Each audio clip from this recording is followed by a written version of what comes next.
വോട്ടെടുപ്പിന് പിന്നാലെ കത്തോലിക്ക സഭയെ രൂക്ഷമായി വിമർശിച്ചും ബിഷപ്പുമാരെ അധിക്ഷേപിച്ചും ബി.ജെ.പി നേതാവ് പി.സി. ജോർജ് യു.ഡി.എഫിന് വോട്ട് ചെയ്യണമെന്ന് കന്യാസ്ത്രീ മഠങ്ങൾക്ക് കാഞ്ഞിരപ്പള്ളി ബിഷപ്പ് നിർദ്ദേശം നൽകിയെന്ന് പൂഞ്ഞാറിലെ എൻ.ഡി.എ സ്ഥാനാർത്ഥി കൂടിയായ പി.സി. ജോർജ് ആരോപിച്ചു. രാഷ്ട്രീയം പറയുന്ന ബിഷപ്പുമാരെ രാഷ്ട്രീയമായി കാണുമെന്നും പി.സി. ജോർജ് പറഞ്ഞു. കത്തോലിക്ക സഭാ മുഖപത്രം ദീപികയ്ക്കെതിരെ പാലായിലെ എൻ.ഡി.എ സ്ഥാനാർത്ഥി ഷോൺ ജോർജും ആഞ്ഞടിച്ചു. എന്നാൽ പി.സി. ജോർജിന്റേത് പാർട്ടി നിലപാടല്ലെന്നാണ് ബി.ജെ.പി നേതൃത്വത്തിന്റെ പ്രതികരണം. കേൾക്കാം. കാഞ്ഞിരപ്പള്ളി ബിഷപ്പ് ഒരു മര്യാദക്കാരനാണെന്ന് ജനം വിചാരിക്കുന്നു. പക്ഷെ അയാളെന്തായത് മടങ്ങളിലെല്ലാം വിളിച്ച് യു.ഡി.എഫിന് വോട്ട് ചെയ്യാൻ പറഞ്ഞു. മര്യാദയാണ്. അതുപോലെ അയാൾക്ക് എന്താ അവകാശം? ഈ സഭയെ തള്ളിപ്പറയേണ്ടി വരും. സഭയല്ല തള്ളിപ്പറയുന്നത്, ഇങ്ങനെ മെത്രാന്മാരെ തള്ളിപ്പറയും. അത് നിങ്ങൾ പത്രം എടുത്തോ? 3 സ്ഥാനാർത്ഥി മത്സരിക്കുക. എൻ്റെ പേരോ പടമോ ഇന്നുവരെ വന്നിട്ടില്ല ദീപികയിൽ.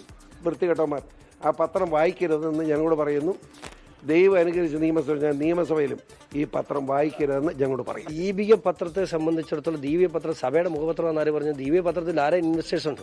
അത് ഇനി ഞാൻ പിതാക്കന്മാരുടെ അടുത്ത് എല്ലാവരും കാണാൻ പോവുകയാണ്. ഇതേ നിലപാട് സഭയുടെ മുഖപത്രമാണെന്ന് പറഞ്ഞുകൊണ്ട് ഇതേ നില ദീപിക ഏത് നിലപാട് തുടങ്ങാൻ സഭയുടെ മുഖപത്രം എന്ന് പറഞ്ഞുകൊണ്ട് അതിലെ ഇൻവെസ്റ്റേഴ്സിനെ ശരിക്കും ചില വ്യക്തികൾ വഴി പിണറായി വിജയനും പോലും അതിനകത്ത് ഇൻവെസ്റ്റ്മെന്റ് ഉണ്ട്. അത് പി.സി. ജോർജ് അദ്ദേഹത്തിൻ്റെതായ രീതിയിൽ പറയും. അത് പാർട്ടിയുടെ നിലപാടല്ല. അത് അദ്ദേഹത്തിൻ്റെ സ്വകാര്യമായിട്ട് അദ്ദേഹത്തിൻ്റെ ഒരു രീതിയുണ്ടല്ലോ, അത് കേരളത്തിലെ എല്ലാവർക്കും അറിയാവുന്നതാണ്.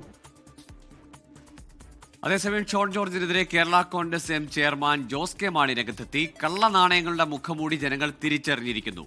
FCRA കൊടുങ്കാറ്റാണെങ്കിൽ ക്രിസ്ത്യൻ ലോ ബോർഡ് സുനാമിയാണെന്നും ജോസ് കെ മാണി പറഞ്ഞു.